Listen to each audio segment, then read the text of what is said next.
NEET 2025 के लिए last months आ चुके हैं और सबसे बड़ी प्रॉब्लम तो ये है कि आखिर पूरे सिलेबस को मल्टीपल टाइम्स कंप्लीटली कैसे रिवाइज किया जाए। अगर तुम्हें भी दिक्कत हो रही है रिवीजन करने में, या रिवीजन काफी स्लो हो रहा है, तुमसे काफी टाइम लग रहा है रिवीजन करने में, या कोई कोई टॉपिक्स ऐसे रह जा रहे हैं जो बिल्कुल ही है तुमको रिटेन नहीं कर पा रहे हो, तो ये वीडियो तुम्हारे लिए काफी हेल्पफुल रहने वाली है। So hello everyone, my self Abhisha, currently A first year MBBS student at VMMC and Safdarjung hospital. तो आज की इस वीडियो में बताऊंगा आप सबको एक स्मार्ट स्ट्रेटेजी जिससे तुम पूरे सिलेबस को 3 से 4 बार रिवाइज कर पाओगे बिना किसी प्रोक्रेस्टिनेशन, बिना किसी बर्नआउट के प्रॉब्लम्स के। तो चलो शुरू करते हैं। Common mistakes in revision.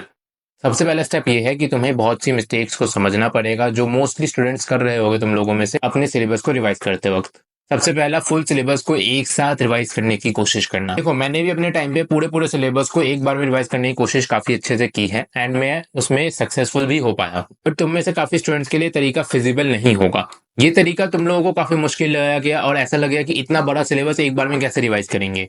और जब तुम्हें लगेगा कि इतना बड़ा सिलेबस है तो तुम इसे प्रोक्रेस्टिनेट करने लग जाओगे। इसी प्रोक्रेस्टिनेशन की प्रॉब्लम को मैं आगे इस वीडियो में डिटेल में डिस्कस करने वाला हूँ। सेकंड मिस्टेक, नोट्स या बुक्स से ही रिवाइज करते हैं, क्वेश्चंस को सॉल्व नहीं करते हैं। देखो, बायोलॉजी में तो फिर भी नोट्स एंड बुक्स से काम चल जाएगा, बट फिजिक्स केमिस्ट्री बिना क्वेश्चन सॉल्व किए अगर तुम रिवाइज कर रहे हो तो तुम एक बहुत बड़ी मिस्टेक कर रहे हो। Third mistake, random revision pattern without any strategy. तुम अगर रैंडमली बिना किसी स्ट्रेटेजी के रोज रिवाइज करोगे, कुछ ना कोई भी टॉपिक उठा लोगे, तो सबसे पहले तो ये होगा कि तुम आधा से ज्यादा दिन इसी यही सोचने में लगा दोगे कि आज क्या रिवाइज किया जाए, एंड इससे तुम्हारा टाइम भी काफी वेस्ट होने वाला है एंड तुम्हारा जो सिलेबस है का रिवीजन है वो भी एफिशिएंटली नहीं हो पाएगा। ये सभी गलतियां तुम्हारे रिवीजन को काफी इनएफिशिएंट बनाती है एंड काफी स्लो बनाती है। 3 फेज स्मार्ट रिवीजन स्ट्रेटेजी। देखो, रिवीजन के लिए बेस्ट तरीका है एक स्ट्रक्चर्ड स्ट्रेटेजी को फॉलो करो। मैं तुम्हें बताता हूँ कि 3 फेजेस में कैसे रिवीजन करना है। Phase 1, subject wise structured revision. तो ये सबसे पहला राउंड है। इस सबसे पहले राउंड में तुम्हें क्या करना है, अपने सिलेबस को ब्लॉक्स के अंदर डिवाइड कर लेना है और उन ब्लॉक्स को डिवाइड करने के बाद उनको वीकली टारगेट्स में सेट करो एंड रोज उसी के हिसाब से एक डेली टारगेट सेट करो, ताकि तुम्हारे पास रोज एक प्रॉपर प्लान रहे, एक प्रॉपर गोल रहे कि तुम्हें इतना चंक या इतना पार्ट तो सिलेबस का आज के आज रिवाइज कर ही लेना है। एंड इससे क्या होगा कि तुम ज्यादा प्रोक्रेस्टिनेट नहीं करोगे एंड इसको कोशिश करोगे कंप्लीट करने की। और पहले कुछ दिनों में फोकस करो अपने वीक टॉपिक पे, वीक एरियाज पे, ताकि तुम अच्छे से उसे मल्टीपल टाइम्स रिवाइज कर पाओ एंड ज्यादा टाइम दे पाओ। इस रिवीजन फेज में तुम्हें long notes, NCERT, question practice सब कुछ इंक्लूड करना है।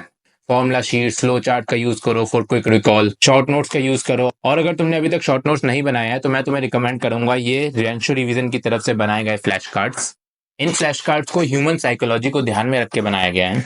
अब तुम पूछोगे कि आखिर ये कैसे? देखो, इन फ्लैश कार्ड्स को काफी कलरफुल और आई कैची बनाया गया है, जिससे तुम्हें इसे पढ़ते वक्त बिल्कुल बोर फील नहीं होगा, तुम्हें काफी इंटरेस्टिंग सी फीलिंग आएगी इसे पढ़ते वक्त। और इन फ्लैश कार्ड्स में हर एक चैप्टर को 2 से 4 कार्ड्स के अंदर क्यूरेट किया गया है कंसाइजली। तो अगर तुम्हें एक चैप्टर को रिवाइज करना होगा तो तुम्हें ऐसा नहीं लगेगा कि तुमने बहुत सारा रिवाइज करना है, तुम्हें ऐसा लगेगा कि तुम्हें बस 2 से 4 कार्ड्स ही पढ़ने हैं। और जब तुम्हें ऐसा लगेगा कि काफी इजी है इसे रिवाइज करना, तो तुम इजिली जल्दी से इसे रिवाइज कर लोगे।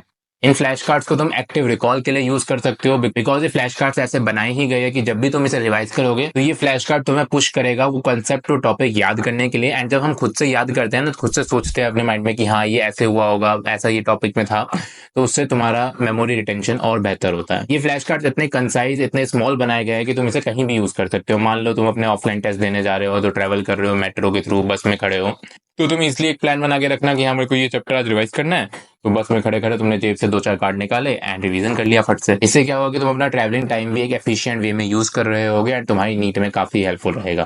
तो अगर तुम्हें एफिशिएंट रिवीजन करना है अपने नीट 2025 के लिए, तो तुम इसे अपने शॉर्ट नोट्स के अल्टरनेटिव की तरह जरूर यूज कर सकते हो। इसका लिंक मैंने डिस्क्रिप्शन में दे रखा है, तो तुम वहां से जाके इसे बाय कर सकते हो।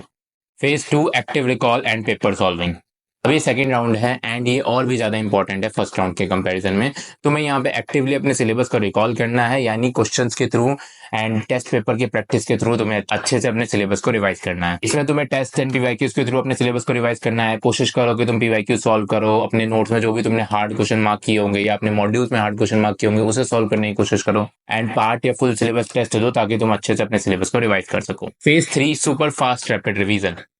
एंड ये राउंड सबसे पावरफुल राउंड है एंड ये लास्ट राउंड है। इसमें तुम्हें सुपर फास्ट रैपिडली रिवाइज करना, जैसे कि ऑनलाइन वन शॉट्स नहीं होता है कि class 11th in one shot, class 12th in one shot, वैसे ही तुम्हें करना है कि एक शॉट यानी एक दिन के अंदर अंदर तुम अपना पूरा सब्जेक्ट को रिवाइज करने की कोशिश करो, या एटलीस्ट ऐसे करो कि एक दिन के अंदर पूरा अपनी 11th का इस सब्जेक्ट को रिवाइज कर लो।